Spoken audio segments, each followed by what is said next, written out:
Welcome everybody who's joined. We'll be starting in a couple of minutes.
Welcome everyone. I think there's a little bit of information in the chat, but we will start very soon. Maybe in about a minute or two.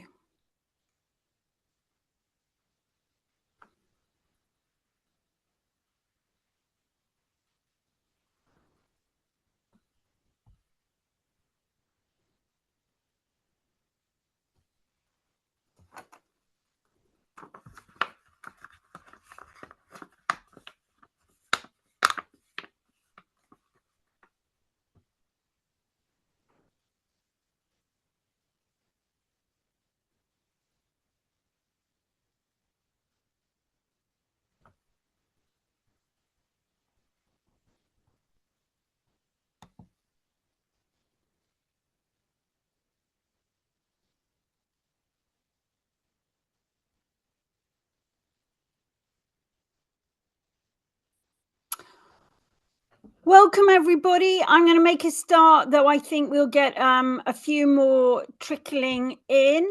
My name is Penelope Gibbs. I'm Director of Transform Justice, and I'm delighted to welcome you to our webinar, Beyond the Courtroom, Do Out-of-Court Resolutions Work for Victims? So I've introduced myself. We also have Fionnuala Ratcliffe on the Zoom, who you will hear from very soon, and our great colleague Ella, who helped with this, is actually on leave.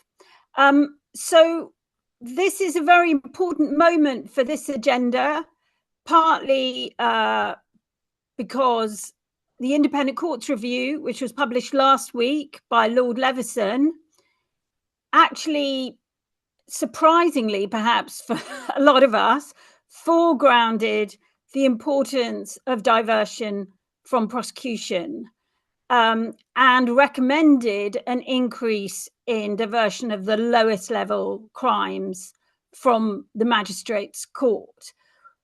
Quite unusual for a senior judge to do that, because in the past there has been some resistance from the judiciary to out-of-court resolutions. So in fact, we started this research way back before Leveson was even commissioned. So we'd been working on out-of-court resolutions for a very long time, but we always thought one missing link is, what on earth do victims think about them? There was really little research on the subject, and we felt we'd like to fill that gap, because instinctively, and from anecdote, we felt that victims were nobody's satisfied having, had a crime committed on them, but they were more satisfied than not with that form of resolution.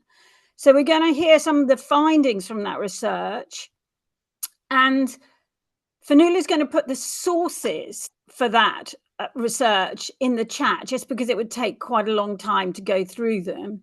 But we did a poll and we also did some interviews with victims. She's going to go through it. Then we're going to hear from our guests, Phil Bowen and Emily Spurrell, some thoughts on this research. And then we're going to go to you, the audience. Now, what we've got is, this is a webinar on Zoom rather than a straight Zoom meeting. And that means you can put questions where it says Q&A, and we'll come to as many as we can, in the second half of this webinar. So put questions in the Q&A. If you happen to put questions in the chat, we will try and pick them up. So don't worry too much about it, but the Q&A bit is probably the best place. Use the chat however you want to use the chat, and share reflections. Obviously, this is a tiny part of the actual research, so do go off and read it afterwards. And by the way, we were recording this so that we can send the link around afterwards for any colleagues who couldn't make it. But we have a lot of people on the call, so that is absolutely fantastic.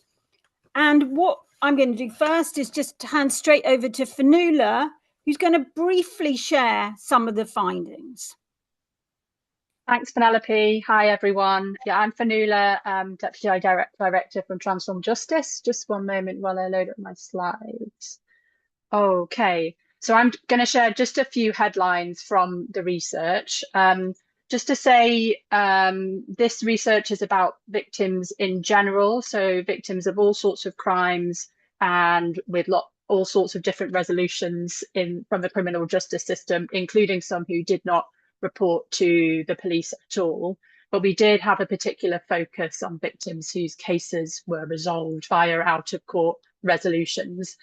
And by this, we mean these ways that the police can resolve the crime without going to court, either through a community resolution, which is one of the lowest level sanctions, or a caution, which might have some conditions attached, or, for example, where it's available, a deferred prosecution. So just as an example, and this is a typical case from our research, Sarah, who we interviewed, that's not her real name. She was bitten by a dog when she put her hand through a letterbox posting a leaflet for her work. So the bite was serious. It did require some hospital treatment to get stitches. Sarah was understandably concerned about it happening to other people, especially children. There was Halloween coming up and trick-or-treats happening, but she didn't want it to go to court. So she said here, I didn't want to go through that or put anyone else through that. My main concern was safety for other people.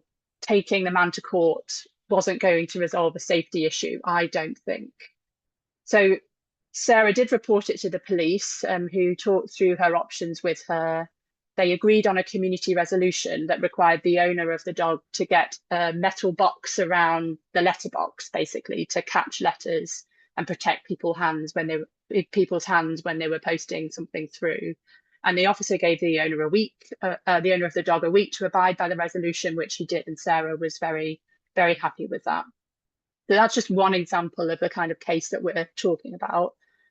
These findings are based on an online poll of over 1,200 victims of crime and supplemented with interviews with 25 victims whose cases were dealt with via an out-of-court resolution. Victims had experienced a wide range of crimes, from verbal abuse to sexual assault and other violent crime. And while 15% were not affected at all by what had happened, most had some negative impact from the crime, either emotionally, they lost confidence, physically, they had an injury maybe, or just practical things like they had to take time off work, or they lost money as a result of what happened. So we were interested what happened when they sought help from the criminal justice system. What were their priorities? So this is what this chart tries to explain. We asked them about a series of different priorities, how important these were to these victims. victims also had an opportunity to tell us in their own words. They could provide a written response about what was important to them for the criminal justice system to do. So I just talked through a few of these, not all. Top of the list, as you can see, is the person not doing it again, either to themselves or to anyone else. So 86% of victims said this was important to them. After that, speed. Victims wanted the crime resolved quickly. 70% said that was important to them. And then we come to punishing the person who did it, which was also a high priority for victims. So what we got from the written responses here, and we explain a bit more in the report, is this punishment, it was less about sending the person to prison, although there were a few victims who wanted this to happen, or necessarily retribution. It wasn't about causing that person to suffer or feel pain. Victims saw it mainly a punishment as a way to deter the person from doing it again, to show them that what they did isn't acceptable, and that there will be consequences, and that they are being held accountable for it. So one victim said, and this is probably quite true to other comments as well, I wanted her caught. I didn't want to ruin her life, but I didn't want her to walk away freely. So victims tended to see punishment as a big part of kind of consequences, accountability, and deterring the person from doing it again. But many victims also thought this could be achieved through police warnings, or the police just explaining to the person how their behaviour has impacted people negatively and why it was wrong. You'll see actually on preventing people doing it again, actually rehabilitation is quite far down the list. 1 in 2 victims said that they thought that this was important. Court was the lowest priority. Just over one in 4 victims said that it was important to them to have their day in court. But I will just pick up on another aspect of these findings around victims' priorities, which is a kind of totally other side of it. It's about how the victim is interacted with by the police. So you'll see in the middle here, 64% it was important to have the crime acknowledged by the police. And victims said a lot about this in their written responses. So they wanted to be taken seriously, for the police to take action to address what had happened. They just wanted reassurance that they were right to report and that what happened to them wasn't acceptable and that the behaviour was wrong. One victim summed it up. They said, I needed the validation that I'd been a victim of crime and that it wasn't all in my head. So those are some victims' priorities. We were also interested in how victims overall felt about the idea of resolving more crime without going to court, so greater use of out-of-court resolutions. And what we found was, in principle, victims were supportive of these options. The vast majority agreed that for minor offences, going to court should be the last resort. So 82% of victims agreed with this. Most also agreed that too much court time is wasted on minor offences, and that many crimes can be resolved by the police without needing to involve the courts. And overall, this large victim sample through the poll was supportive of policies to resolve more crimes without going to court. So 53% supported versus 20% you can see in the light blue here who did not support those policies. So that's in principle, but we also wanted to drill down on those victims whose cases actually had been resolved through an out-of-court resolution, or in fact had gone to court, and what their experiences had been like. So this was a much smaller proportion of our sample of the 1,200 odd victims who were in our survey overall. In fact, about only half reported to the police at all. Many resolved it in another way or didn't do anything about it involving the police. And of those half who reported it, many did not end up with a resolution to their crime. The person wasn't found, or the police weren't able to complete the investigation. But about just over 100 victims did have their cases resolved out of court. and just under 100, I think 90, had their case resolved in court. And also we had our phone interviews with victims who we'd reached through police, who all had their cases dealt with out of court. So we got some more intel from them as well. So this chart just shows how those victims whose cases were dealt with out of court or in court felt about their justice experience. We showed them some different words and just said which of these most reflects your experience of what happened. So what this spider web shows is that victims found out of court resolutions overall certainly more supportive, and it indicates that they also found it easier, more just, and more healing than going to court. So to us, that's very positive. It's not all good. You can see also victims whose cases were dealt with via out of court resolution also tended to be more frustrated by the process than those who went to court. But generally, it's a positive picture with some mixed views. And this came through in written responses that survey participants could give us about that more detail about their experience of out of court resolutions, and through our interviews as well, which I'll just talk through in a moment. So we also asked victims in our survey the biggest benefits and drawbacks of out of court resolutions. Again, this is just those who'd had their case dealt with that way. And we talked about this in the interviews as well with victims. And you can see some benefits and some drawbacks here, as we highlight in the report, but I didn't want to complicate things here. Victims were generally more positive than negative, and they reported more benefits than drawbacks of the out of court resolutions process. And actually 28% of victims whose case went through an out of court resolution said there were no drawbacks to that happening. So that's great, but nevertheless, there are some pros and cons. And I'll just say a bit more about those before I hand back to Penelope. So top of the likes on the left-hand side was that it avoided the stress of going to court. Victims listed many problems and concerns about going to court and prosecution, and were very relieved to have a way of dealing with the crime that didn't mean they had to get involved in that. So one example, a victim who was punched in the face during a road rage incident was relieved to have it resolved out of court. He said, "I didn't really want to go through the court process because that's quite traumatic. I've done that before and it's not a very nice process."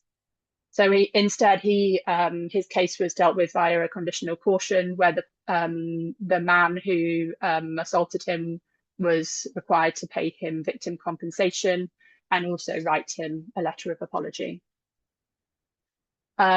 Just nipping down on the benefits list, it was the sensible thing to do. So victims did often say that out of court resolutions offered a sensible solution and something that was common sense. So one victim who was verbally harassed, her case was dealt with by a conditional caution, which required the person to go on an anger management course.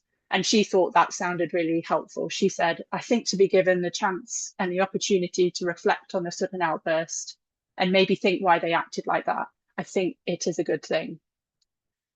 It's not on the list here, but what came through in the written responses as well was a recognition that courts are overstretched, and that these lower gears of the criminal justice system, like out of court resolutions, can help to free up resources, declog the system, and be more cost effective.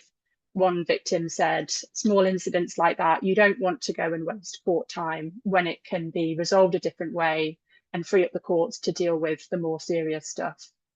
So when they're talking about benefits, they're saying how it feels for them and what they want to happen, but they are also thinking about the bigger picture as well.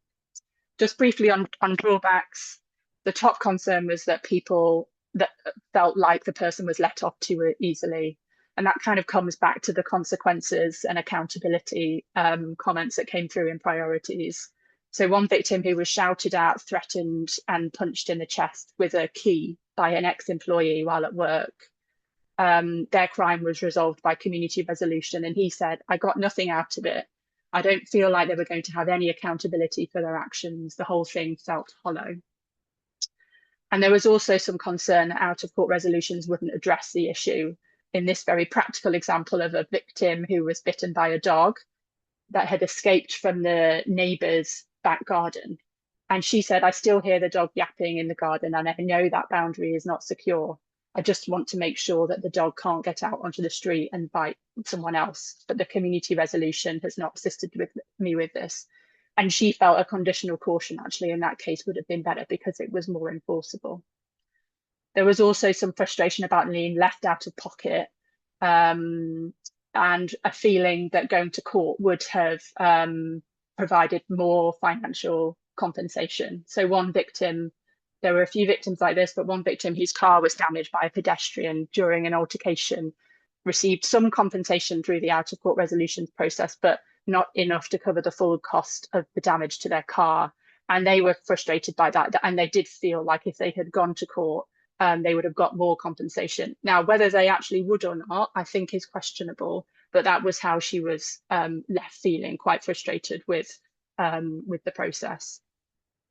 So I'll leave it there and just say, in conclusion, victims were supportive in principle of out-of-court resolutions and generally overall in practice, and that they do see downsides to prosecution and they had a high tolerance for doing things differently, but they do need to be done properly to work. So as well as this research we're talking through today, we've produced a guide for police and relevant for PCCs about how to improve victims' experiences of out-of-court resolutions. I'll put both links in the chat and do get in touch if you want to discuss with this.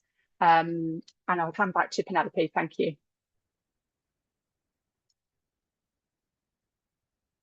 Oh, you're on mute, Penelope. Classic. Thank you, Fionnuala. And I would say the research is very rich for those who have time to actually read it. There's a lot there. I am glad to welcome, as I said previously, Phil Bowen, who leads the Centre for Justice Innovation, one of the other charities in this space, which has done tons of fantastic work on out-of-court resolutions. And also Emily Spurrell, who is Merseyside Police and Crime Commissioner and co-lead on criminal justice, I think, for the Association of Police and Crime Commissions. I think you might be co-chair. Is that right, Emily? So yeah, I'm not CJ lead anymore. I'm the chair now. Oh, exactly. You're the chair. I thought so. So very important figure in this space. To start with, Phil, and can I just say, in terms of questions, do put questions to Phil and Emily in the Q&A. And where it's a factual question, Fionnuala will try and answer it on the Q&A. But broader questions, Phil and Emily are happy to answer, as we are as well. Phil, just first of all, any reflections on that research, which, you know, slightly goes against some of the media narrative that comes through? Yeah, I mean, Dan, thanks for inviting me to speak today. And as you said, Penelope, we've been working in the space for a best part of a decade, and a lot of that has been focused on helping police forces implement effective practice.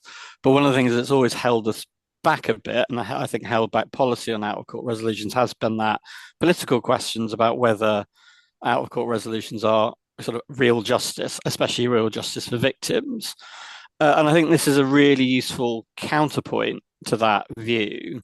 I think it's also really useful that it gets into the detail of contrasting out-of-court resolutions compared to what the actual counterfactual is likely to be, which is mostly a court prosecution resulting in a court fine.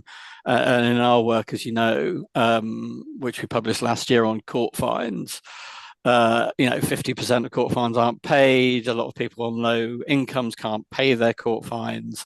So I think this is a really useful piece of research. And I'm glad that Transform Justice took on the challenge of doing it, because I think if I'd done it, I'd have been trepidatious that victims might not have told me the answer I wanted. The last thing I'll say is I think one of the things that's really useful about the report is I think it shows in some of the frustrations that victims share about out-of-court resolutions. I think it gives us a really good groundwork for improving how we deliver things. So improving the communication about what's gone in your case. I mean, that is the case for out of court resolutions, but frankly could also be a criticism leveled at most of the rest of the justice system.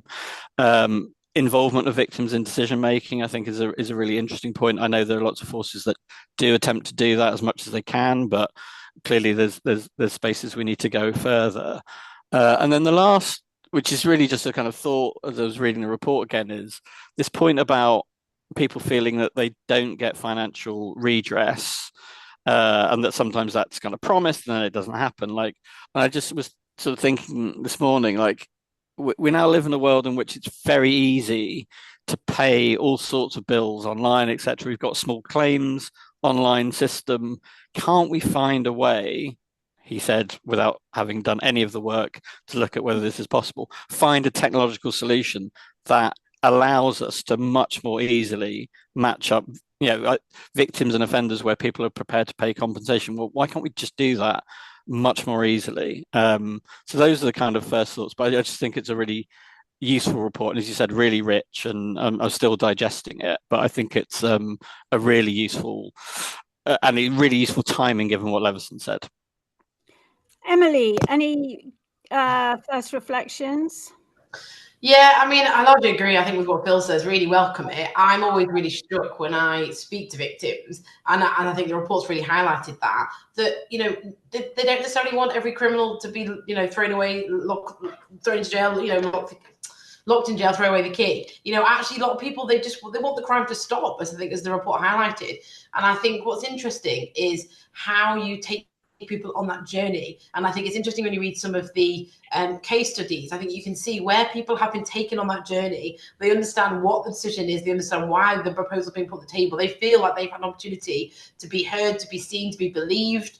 I think all of that has been done really well by those officers. They feel much more satisfied, whereas potentially where maybe it's been done and actually they haven't necessarily involved in that conversation, they feel like they've just been given an out-of-court resolution without any consultation really, then I think that is where maybe then it's less positive. So it's almost the process that you get to is more important than necessarily the end outcome, whether it's court, whether it's an out-of-court resolution. I think it's about victims feeling believed, understood, and supported. And that obviously came through quite strongly. And I think it's interesting when we talk about a minor offence, and there'll be some definition about what is a minor offence. But actually, if you were a victim of that crime, that doesn't feel minor to you, and I understand prioritization. I understand police have got resources. They've got to, you've got to prioritize your serious crimes. I understand that. But if you are a victim of crime, and your bag's been stolen or somebody's broken your car window or whatever it might be, that is hugely impactful on you as a victim. And so we need to get better at recognizing that and acknowledging that. And if out-of-court resolutions can provide that route through without necessarily taking a lot of time out of the system, but actually it leaves them feeling more satisfied, as opposed to maybe not even being addressed at all, then I think that's a really positive outcome. So yeah, I think for me, I think it's a really, really important kind of step forward, and I think it just makes sense. And I think the risk with the Leveson review is that we do it because we're trying to save court time, but actually we should do it because it's just the right thing to do. And we know that we get more positive outcomes, not just for victims, but for offenders as well. Yeah, I agree. And I think it's interesting that actually we had some quite serious crimes in our qualitative research. And a dog bite which requires any medical attention is actually a reasonably serious crime. And there was a crime of harassment as well. And we didn't choose our qualitative interviewees. They just came through the system. And even they were very satisfied if the police dealt with it properly. If they felt that there was a response which was going to kind of, get people off their back or resolve the problem. Phil, I think you mentioned us being brave to do it, this research. I was quite surprised about the positivity from the people who hadn't actually gone, had a resolution. Partly because it's interesting, isn't it, that a lot of people have a perception of what might happen if somebody goes to court on a lower level offence, which doesn't bear much, the reality is very different. Yeah, no, absolutely. I mean, I was sort of surprised at how much the people you surveyed, and then I guess you had more time with the people you interviewed, sort of seemed to know enough about it to give seemingly pretty informed views and nuanced views. And I should never be surprised by that, because actually I think whenever we've looked at public opinion polling, or actually you find that all the time. So I equally was sort of struck by what you were saying, Penelope, of like, I think if we'd been commissioning it, I would have expected people to think that court was like this very serious thing, and actually, and not like the reality of court, which can often be pretty perfunctory, especially in the magistrates' courts. And I'm not making really a comment on the dedication of people in magistrates' courts. It's just they have to churn through so many cases that very often, someone's court appearance, their day in court is, shorter than about sort of 4 or 5 minutes, really. So I was really struck by that. I think the other thing I was struck by was, despite I think the research showing that people do clearly have want to see the system impose punishment, that seems to be primarily about some kind of communication of that someone's done something wrong, rather than the desire to impose harsher and harsher sanctions. And again, I think in this space, public opinion polling can suggest that the public is sort of forever thirstier for more punishment. But actually, I think what this maybe is suggesting is that they want the system to feel serious and for people to take what they've done seriously. But that doesn't necessarily mean the same as, as Emily was saying, locking people up and throwing away the key. And again, I think that's a really useful counterpoint in today's debates about crime and justice. Emily, victims were wary about going to court. They felt it could be stressful, and they were right about that, and not necessarily productive. Do you sometimes think that police have a more positive view of the effectiveness of court than actually victims do? I don't think anybody has a particularly positive view of court right now, if I'm honest. I think the amount of, just the delays that are on the system, the amount of paperwork that goes back and forth. I mean, the whole system is so, it's not fit for purpose at the minute for anybody. I don't think anybody would get any satisfaction out of our court system right now. Not necessarily anybody's fault. It's just the way that these things have developed over time. So I think there's a lot of dysfunction across the board, which is why I think it's very interesting and I think there's something for us here around as a society. How do we articulate what punishment is? How do we articulate what justice is? And there is this idea, you see it on TV, you see it on, all the kind of the media, that going to court, and having their day in court, that is justice. And actually, for a lot of people, it's not. Actually, your report was talking a lot about they want punishment, but actually, as Phil was saying, what does punishment look like? It might be that punishment is appropriate to go in front of a judge, but it might be it's community service. It might be making reparations to your local community for the harm you've caused, or paying back for the damage you've done, or something else.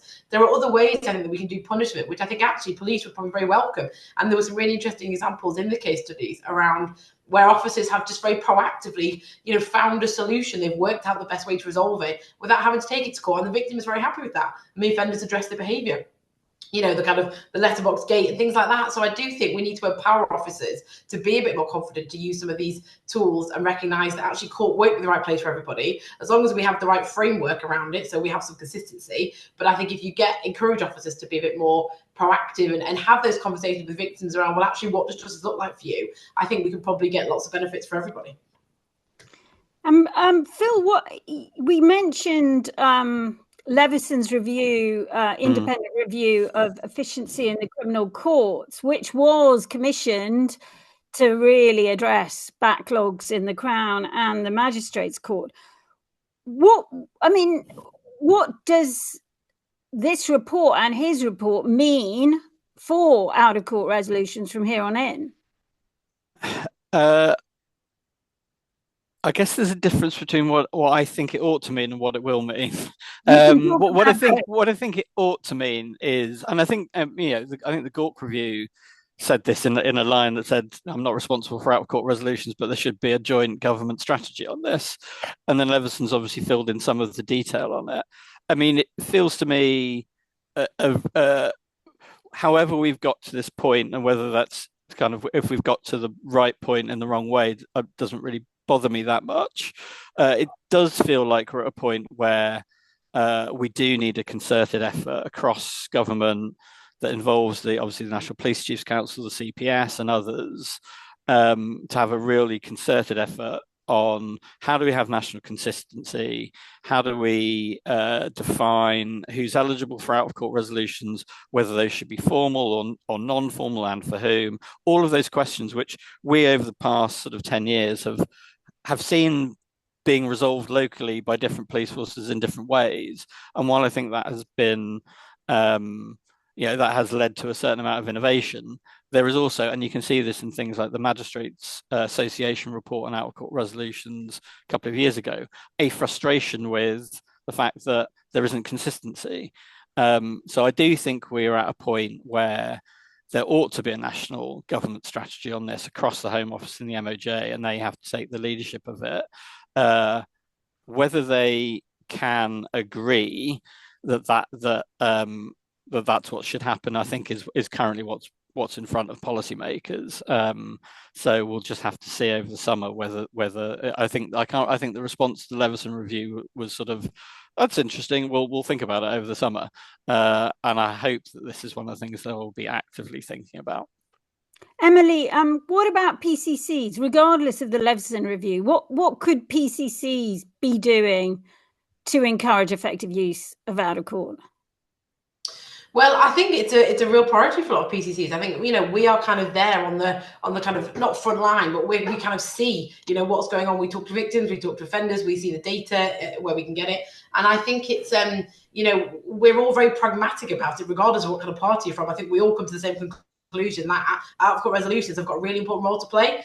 Same as restorative justice. So as PCCs, we get a grant from the Ministry of Justice to fund victim services. Some of that goes on restorative justice provision, because actually we recognise the power of restorative justice for victims, but also for offenders as well. So I think there's loads that we can do in terms of trying to make sure this becomes a top priority.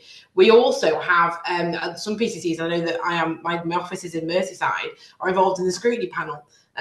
So actually, when decisions are being made about out-of-court disposals, there's a scrutiny panel that will check in with the magistrate and others, and we're part of that to see, well, has the victim's voice been considered? Was it the right call? That kind of thing. And actually, we're obviously discussing before, Penelope, actually, we probably need to broaden that out a bit. So how do we as PCCs say, well, actually, it's great, you consider the ones you've done, was it the right call? Well, actually, what about the ones you didn't do? How do we get access to those questions? Well, actually, could some of these cases be considered as out-of-court resolution? So how can we ask some of those questions? I think part of the challenge we've got, and I know probably colleagues on the line will know this and won't be a surprise, it is the data. It's trying to understand what the data is that's being recorded. We don't have a straightforward way of knowing whether victims have been consulted in terms of possible outcomes. And it's going to be interesting, particularly when the Victims Code of Practice comes in, how police forces are better at tracking some of this so we can get the right answers, whether victims are being asked what their view is or not, because I think that's going to be really key to that. And currently the data, the system doesn't allow us to capture some of that, but I think that's going to be useful for them PCC to be able to ask those questions. I totally agree. And I would say on the data, it's always a boring recommendation, but an important one. It's in our recommendations to track better victim data. Phil, we've got some questions from our great audience here. One which is quite difficult to answer, but I'm going to put it to you. There is has been enacted in legislation a completely new framework for out-of-court resolutions, which is in this weird position that some police forces are actually using it. So it's a slimmed down framework, basically the biggest thing being the abolition of the simple caution. That has been on some desk in Whitehall for 2 years, is it? Why? What governmentally is holding up pushing forward with actually implementing that legislation?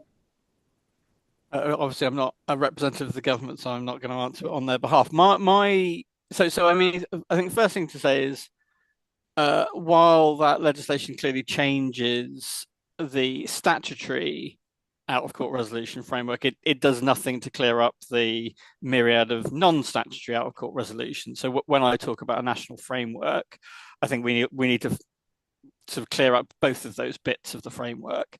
So that's just to say that. Why has the two-tier framework not been enacted? I mean, certainly one of the things I've heard has been that part of the legislation requires things like, or allows things like fines to be imposed, and that there has been basic IT problems with how do you link together police and court systems to track how fines are registered and paid, etc. So I think there's some technical issues that hadn't been resolved. But I also think there's been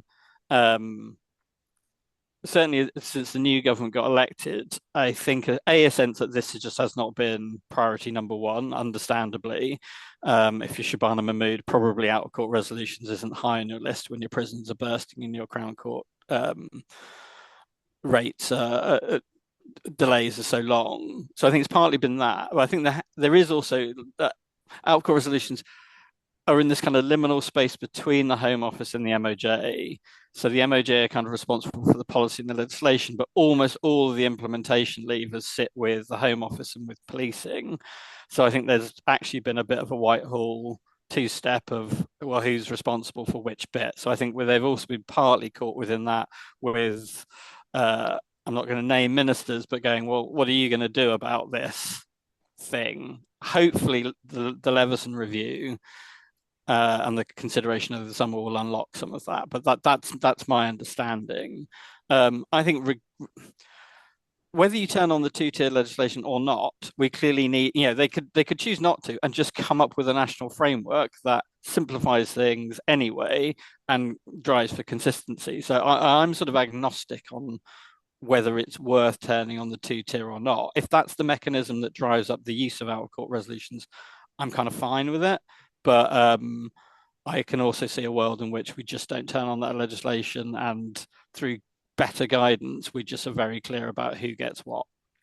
I agree. I think, though, that the problem is that it can be used as an excuse not to do things at the moment. So a decision needs to be made.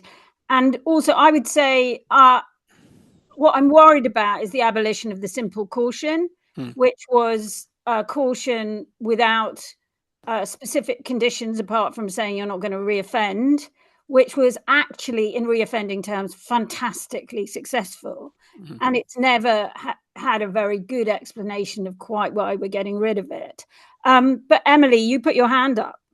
It was just, I suppose, to add to that from a PC perspective as well, and other colleagues, the other bit around the challenge of this is that you need then the funding to actually provide the diversion or the rehabilitation. And also that is a much broader agenda in terms of health, potentially education, kind of justice, MHCLG, you do need a proper cross-department approach, because some of these programs, particularly health, they're going to be the agencies who are going to have to deliver some of these rehabilitation programs. So if they're not there, then it's no good doing a conditional caution if the program isn't there to put them on in the first place. So again, I think that join up, and as PCCs, we fund a lot of that, but only with the funding that we can make available. And as I say, trying to draw down the right kind of streams of funding, I think is going to be key to that. And that's probably part of the other challenge around, you need the funding to back it up.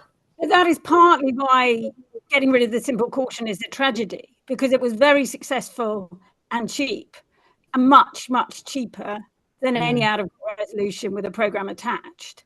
So there was something there. Emily, one of our great audience has asked, community resolutions are quite, can be used in very, very different ways. And one of our guests has said, should there be a set standard for community resolutions? I know the victim is considered and consulted, but could there be more done to provide a richer amount of guidance about what is acceptable? I mean, absolutely. I think there definitely needs to be more guidance around this with all of these kind of things. I definitely think we need to do more to kind of, as I say, empower officers and give them the real skills and training to understand and spot the opportunities for out-of-court disposals, which does need that guidance, that framework that sits around it. I think Phil's probably right, whether you have the formal process or not, we do need to have that clear guidance. I also, though, think that it's okay if there is a bit of difference in the system. You know, we're dealing with different people. With the impact of victims will be different. The offenders will be different. You know, what they'll have gone through before, what they haven't, what trauma they've had. How do we actually tackle the root of their offending? So I do think there's, you know, we definitely need guidance so people feel like they can do this consistently. But I also think it's okay that there is a bit of difference, because we are dealing with human beings who will have been through different journeys, and the criminal justice system needs to be able to respond to that. And you know, one victim will support it and another victim won't, and that might not be the only decision, the only factor. There'll be broader factors, but that should feature in it. So I think it should be okay if there is a bit of kind of discretion, because that's the nature of the world that we're in. Sure. And just to remind everybody that in out-of-court resolutions, the victim should, if possible, always be consulted, but the police officer can then make a decision on their own, what they think is right to do in the circumstances. But to be honest, that's a bit more than in court, isn't it? That they are consulted. Phil?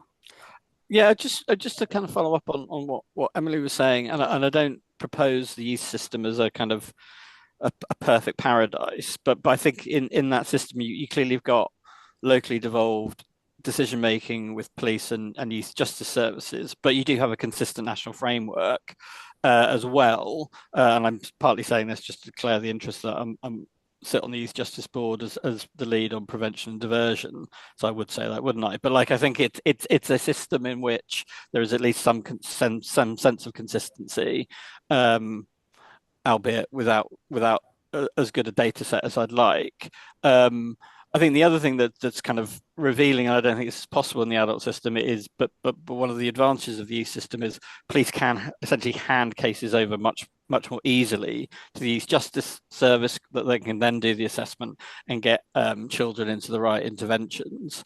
That just doesn't happen. That just, you know, probation, for example, would be the obvious agency that could do that, but there's absolutely no way, probably in my lifetime, that they're ever going to have the capacity to do that. So it's left to the police to kind of to do a lot of that work, and that's, you know, that does require what Emily was saying. It does require resources, and it requires police being able to be nested within you know, local service delivery frameworks that are kind of richer than the ones that are currently out there. So while you know, it's easy for me to say we need a joint national plan and guidance, it also requires some cash, and I'm sure Yvette Cooper is not feeling flush with cash at the moment. But less cash if they keep the simple caution, Phil. Yeah. Emily, there's a couple of questions here about defence advocates, you know, solicitors and reps in presumably in custody. And got a question. Hi there.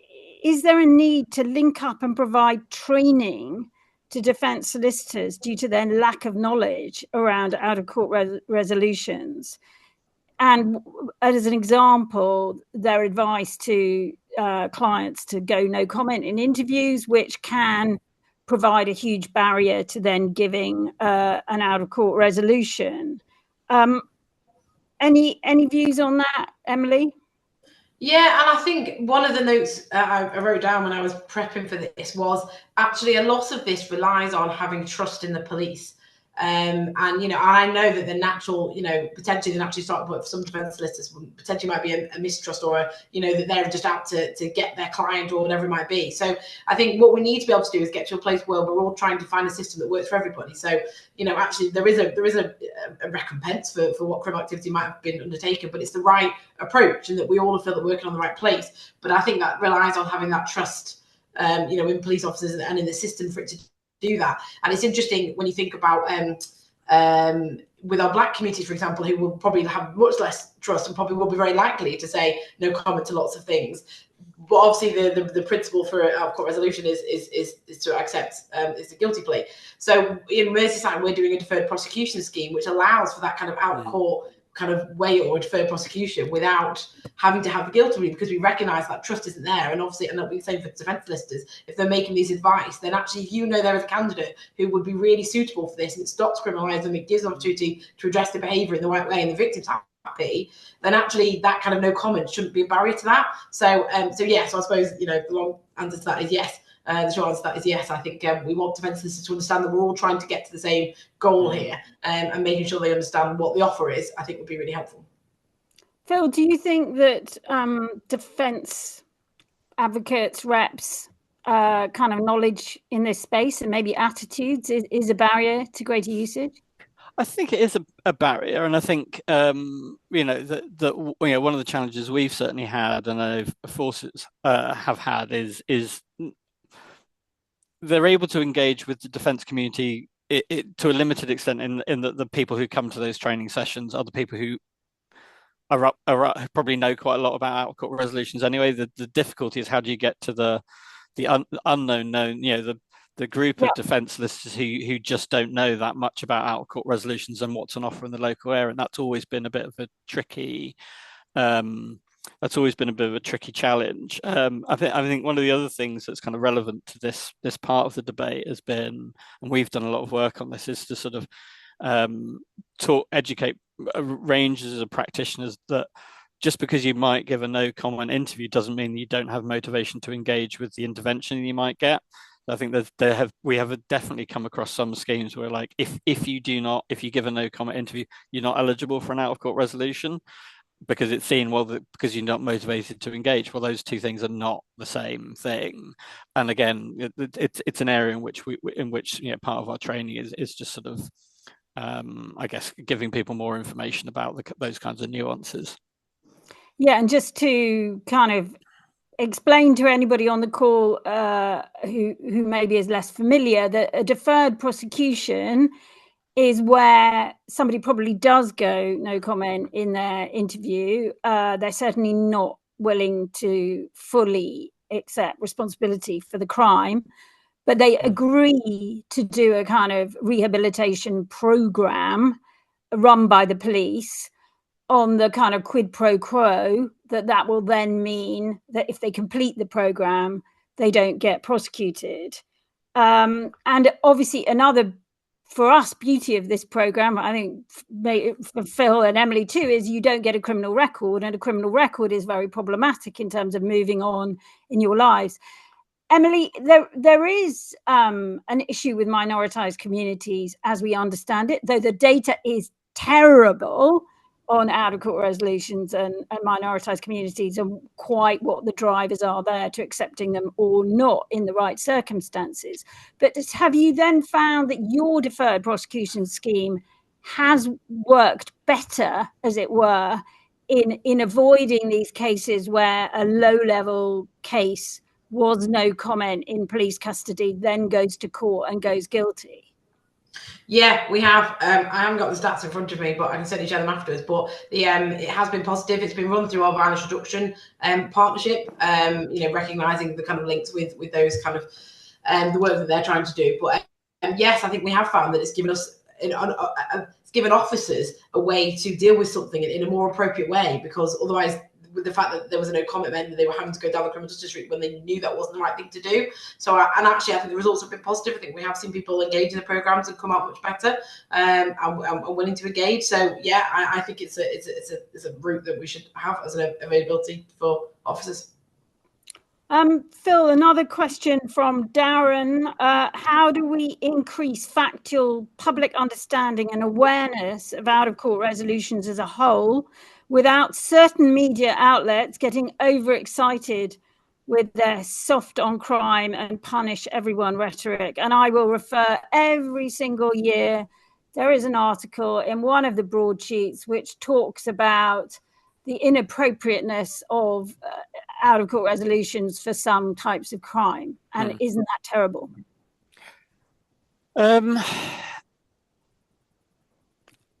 Well, as you know, Penelope, I've been sort of reticent about how do we educate the public, because I think it's such a big topic.